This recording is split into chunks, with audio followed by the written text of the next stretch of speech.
Alright guys, welcome back to the channel. Welcome if you are new. Thank you for taking time out of your day to check the video out. We have more PlayStation news, rumors, and leaks to go over and cover here today, so do me a favor before we dive into these topics. If you end up enjoying the video or finding it informative, be sure to leave it a like. It helps the videos out a lot. And if you are new here to the channel, please consider hitting that subscribe button as well. We're starting here talking about Final Fantasy 16 sales once again. This is being reported by PlayStation Lifestyle. Final Fantasy 16's launch sales have been the subject of bizarre debates, but now that the dust has somewhat settled, one analytics firm says that the game performed robustly. Contrary to reports, data gathered by Ampere Analysis reveals that Final Fantasy 16 not only did well in the West, but also in Japan. According to Ampere Analysis, Final Fantasy 16 was June's 6th biggest PS5 game globally by monthly active users. Considering its launch date of June 22nd, that's quite a feat. Around 13% of PS5 players played Final Fantasy 16 during launch month in June/July. Quick math tells us that this amounts to over 5 million players, considering PS5 sales have topped 40 million worldwide. Breaking the figures down by market, Ampere Analysis found that 34% of players were from the USA and 24% were from Japan. However, it was Japan that saw the highest average playtime per player, with more than 22 hours. The average playtime per player in USA during launch month was 18 hours. So once again, we have more data talking about Final Fantasy 16 sales, and it's once again revealing that the game is doing really well. There unfortunately have been a lot of different debates happening, a lot of people insinuating or just flat out saying that it's performing poorly and it's not selling and it's flopping, so on and so forth, and there have been multiple things to come out in regards to Final Fantasy 16 to state the exact opposite of that. The game is clearly doing well, and so, as I said, I will continue to keep you guys updated when we learn more. So let me know your thoughts on that. But continuing to talk about some sales data, we have some data for the US games market from June 2023. This is coming from Circana, formerly known as NPD, and we're just going to focus on PlayStation's performance. The PS5 was the best-selling hardware in both units and dollar sales, so it's continuing to do very well. There are multiple PlayStation titles in the top 10. I have listed here Final Fantasy 16 at number 3, but that's actually incorrect.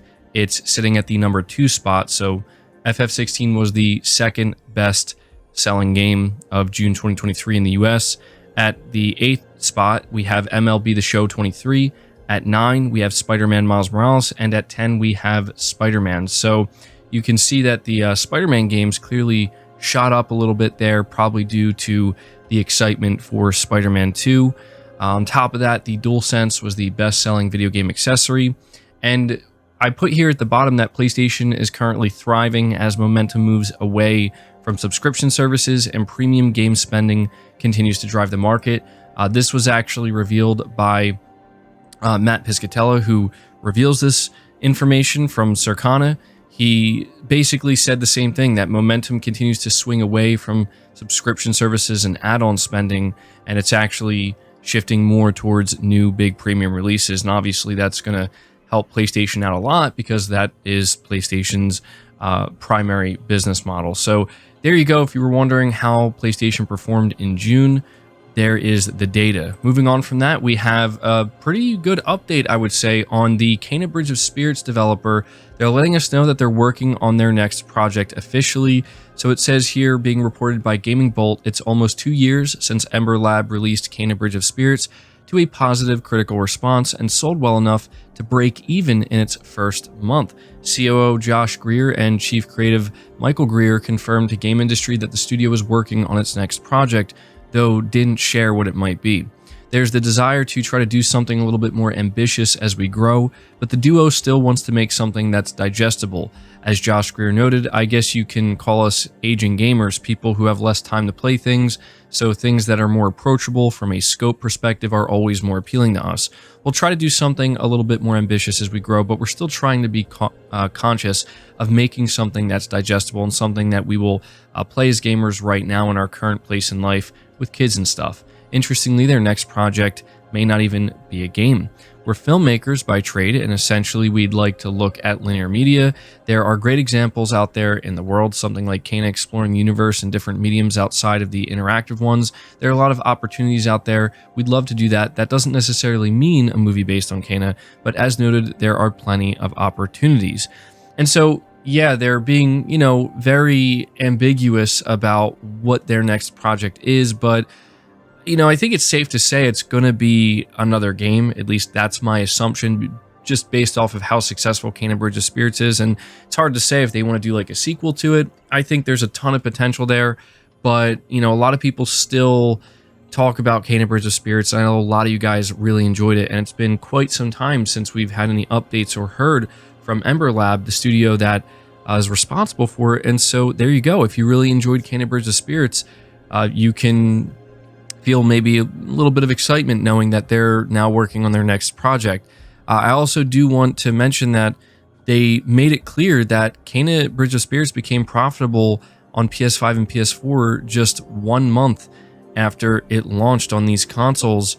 This is something that they told GamesIndustry.biz, and they say here, speaking to GamesIndustry.biz, the Greers recalled pitching Kana to obtain funding for the project. The pitch caught Sony's attention, who not only provided funding but also marketing support.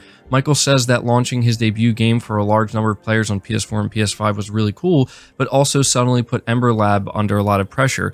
We're a very small team, it's an indie game, and we went from no one knowing about it to a bunch of people wanting it after the show, Michael recalled, adding that Ember Lab was under the pressure to deliver. The studio's efforts paid off, Kana broke even and became profitable in a month's time. The game also received robust post-launch support, complete with an anniversary update. So very cool to hear, man. I just kind of want to give Ember Lab a big shout out here because it is absolutely insane to think that this is their first time ever making a video game, and they absolutely knocked it out of the park. And so it's nice to see that, they were rewarded well for that, right? As they should be. You make a great game, put it out on a platform, people are excited for it, and it does well. So there's your update on Ember Lab. Let me know your thoughts about that.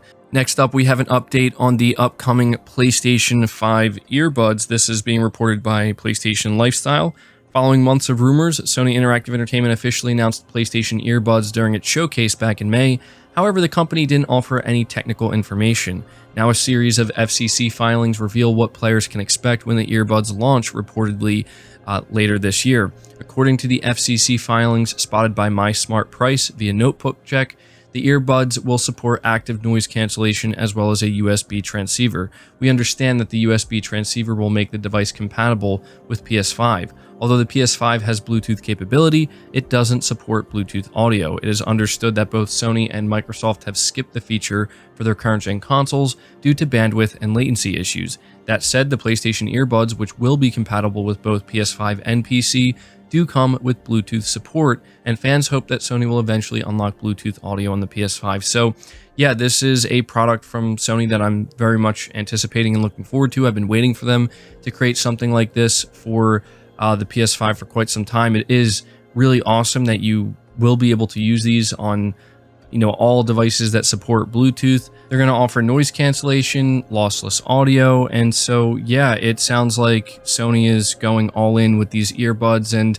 I expect them to come in at a premium price. I wouldn't expect them to be too cheap, certainly not. And so I just wanted to kind of update you guys on this for anybody who is looking forward to these earbuds. This is the new information we're getting. We still have to wait for the release date and the pricing, of course, but let me know if this is something you're planning on picking up. But we are moving on to the final topic here, which is yet another rumor regarding the PlayStation 5 Pro, more specifically the spec side of things. So this is being reported by WCCF Tech, and they say the SoC powering the PlayStation 5 Pro is likely to be built on TSMC's N4P process node, according to rumors circulating online. Speaking on Twitter today, Kepler, a well-known AMD leaker, commented on the yet-to-be-revealed new console from Sony, saying that the console's chips won't be built on a 3nm process node, but likely on the N4P process node, which is a 4nm process node. According to the leaker, there isn't much difference with the N3E 3 nanometer process in terms of power and performance. So going with a 4 nanometer process node isn't going to impact the console's power in any significant way.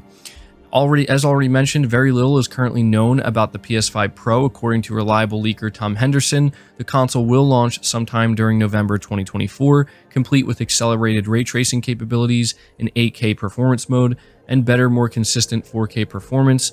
How this will be achieved remains to be seen, although it is said that the console will have faster memory, around 60 compute units, almost double that of the base PS5 model, which sits at 36 compute units. So yeah, this is obviously on the more technical side of things, and to be completely honest with you guys, I haven't been keeping up with this type of stuff, but based off of what we're hearing from the leaker, it essentially sounds like the expectation is that the PS5 Pro would have a 3 nanometer process node, but the leaker's saying it's actually not. It's going to be 4 nanometer, and no one should worry about this, and it's really a non-issue, because it's going to offer the same type of power and performance, and you just really wouldn't notice any major or consequential differences if that's what the PS5 Pro ends up having. And it's interesting because this Kepler leaker is saying it kind of matter-of-factly that